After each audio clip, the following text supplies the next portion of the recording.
কলকাতা শহরতলিতে অনেকগুলো উম, মন্দির আছে, পুরনো মন্দির আছে ছড়িয়ে ছিটিয়ে। তার মধ্যেই একটি মন্দির কামারহাটির গিরিবালা ঠাকুরবাড়ি বা গিরিবালা দাসী কর্তৃক প্রতিষ্ঠিত রাধা গোবিন্দ কুঞ্জ। এটা দেখার জন্য আজ ব্যারাকপুর থেকে আমি যাচ্ছি আগরপাড়ায়। আহ, কয়েকটা স্টেশন পরেই আগরপাড়া, টিটাগড়, খড়দা, সোদপুর, তারপরেই আগরপাড়া। আহ, ট্রেন আসার অপেক্ষা করছি। ট্রেন আসলেই এই আগরপাড়ায় পৌঁছে গেছি। আহ, এই 1 নম্বর প্ল্যাটফর্মের টিকিট কাউন্টারের সামনে দিয়ে বাইরে বেরোবো। বাইরে বেরিয়ে টোটো নিয়ে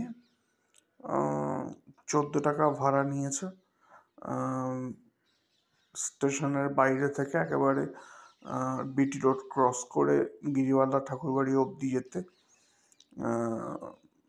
এবং ওই গিরিবালা ঠাকুরবাড়ির বাইরেই টোটো দাঁড়িয়ে থাকে।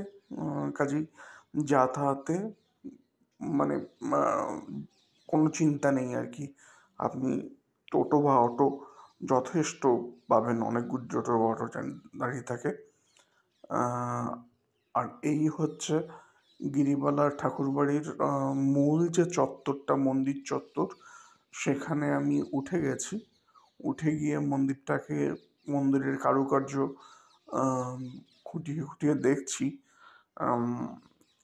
যে কতটা এর সঙ্গে দক্ষিণেশ্বরের মন্দির বা ব্যারাকপুরের অন্নপূর্ণা মন্দিরের সাদৃশ্য কতটা, এবং দেখছি সাদৃশ্য অনেকটাই। একটা ছাঁচ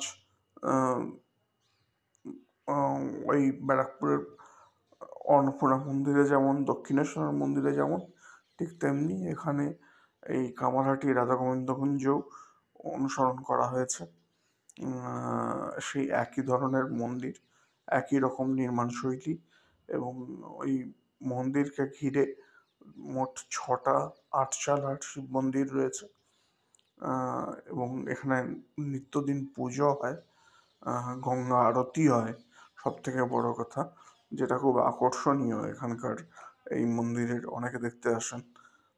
দুপুরবেলাটা বন্ধ থাকে 12টা থেকে 4টে।